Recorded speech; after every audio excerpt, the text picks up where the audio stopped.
ओम श्री गुरुवे नमः।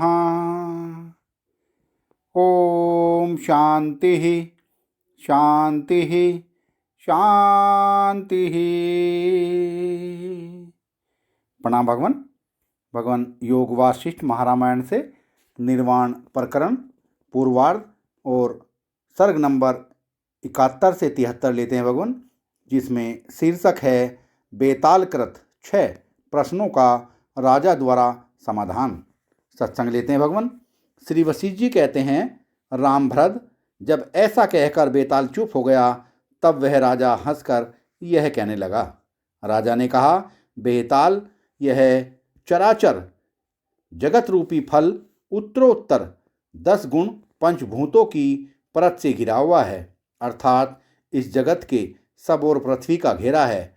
उसके बाद पृथ्वी से 10 गुना जल, जल से 10 गुना तेज, तेज से 10 गुना वायु और वायु से 10 गुना आकाश है। ऐसे हजारों फल जहाँ विद्यमान है, ऐसी बहुत ऊंची एक शाखा है।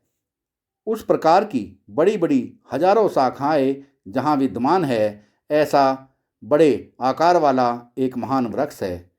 इसी प्रकार के हजारों वृक्ष जिसमें है, ऐसा एक वन है। उसी प्रकार के हजारों वन जहाँ पर है, ऐसा उन्नत शिखरों से युक्त चारों ओर से परिपूर्ण आकार वाला एक विशाल पर्वत है। जहाँ पर वैसे हजारों पर्वत हैं, ऐसा अत्यंत विस्तीर्ण विशाल खोहों वाला एक देश है। वैसे हजारों देश जहाँ पर विद्यमान है, ऐसा बड़े बड़े हृद और नदियों से युक्त एक बहुत बड़ा द्वीप है। वैसे अनंत द्वीप जिसमें हैं, ऐसी चित्र विचित्र रचनाओं से युक्त एक पृथ्वी है। उस प्रकार के हजारों पृथ्वीमंडल जिसमें विद्यमान हैं, ऐसा एक अत्यंत विस्तृत महान भुवन है। उस तरह के असंख्य महान भुवन जिसमें विद्यमान है, ऐसा विस्तृत आकाश के सदृश एक महान प्रचंड ब्रह्मांड है। इस तरह के असंख्य ब्रह्मांड जिसमें विद्यमान है, ऐसा एक चंचलता रहित असीम जल निधि है। उस तरह के लाखों सागर जिसमें कोमल तरंग रूप हैं, ऐसा एक अपने स्वरूप में विलास करने वाला निर्मल महार्णवन है। उस प्रकार के हजारों महार्णव जिसके उदर के जल रूप हैं, ऐसा एक कोई बड़ा भारी परिपूर्णाकृति पुरुष है। ऐसे ऐसे लाखों पुरुषों की माला जिसके वक्ष स्थल में स्थित है, ऐसा एक परम पुरुष है जो सब सत्ताओं का प्रधान है। इस प्रकार के असंख्य महापुरुष जिसके मंडल में स्फुरित हो रहे हैं, ऐसा एक महान आदित्य है। ये सब कल्पनाएं ही इस आदित्य रूप ब्रह्म की रश्मियां हैं। ब्रह्मांड ही इस आदित्य अर्थात ब्रह्म की दीप्तियों के त्रस रेणु हैं।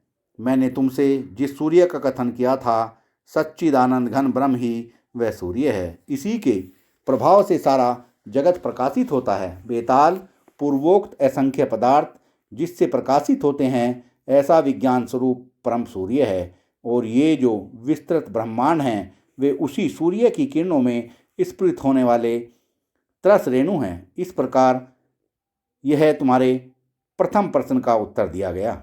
बेताल, काल की सत्ता, आकाश की सत्ता, जीवात्मा की सत्ता तथा शुद्ध चेतनात्मा की सत्ता इत्यादि सब सूक्ष्म होने से निर्दोष रज हैं। वे परमात्मा रूपी महावायु में कल्पित अनेक विकारों से चंचल होकर स्फुरित होते हैं। जगत नामक महास्वप्न में एक स्वप्न से दूसरे स्वप्न में जाता हुआ जीवात्मा परम शांति को बढ़ाने वाला अपने महान शुद्ध आत्म स्वरूप को नहीं छोड़ता। जैसे केले का खंभा ज्यों ज्यों छीला जाता है, त्यों त्यों उसके भीतर केवल पत्ता ही मिल जाता है, वैसे ही परिणामशील यह विश्व ज्यों का त्यों भीतर भीतर देखा जाता है, त्यों त्यों उसमें ब्रह्म ही मिलता है। वह आकाश के तुल्य निराकार अनिर्वचनीय परमात्मा सत्य ब्रह्म आत्मा आदि शब्दों से कहा जाता है।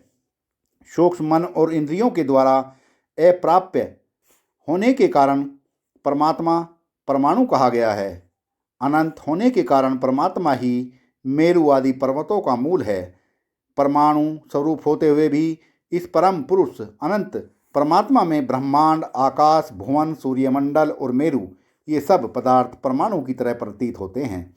यह परमात्मा चक्षु आदि इंद्रियों से ग्राह्य न होने के कारण परमाणु कहा गया है और सब और परिपूर्ण होने से महापर्वत कहा गया है। वास्तव में यह परम पुरुष परमात्मा अवयव रहित है, किंतु दृश्य के संबंध से अवयव युक्त दिखाई पड़ता है। अज्ञानी वेताल ये सब जगत उस विज्ञान स्वरूप परमात्मा के संकल्प से कल्पित है।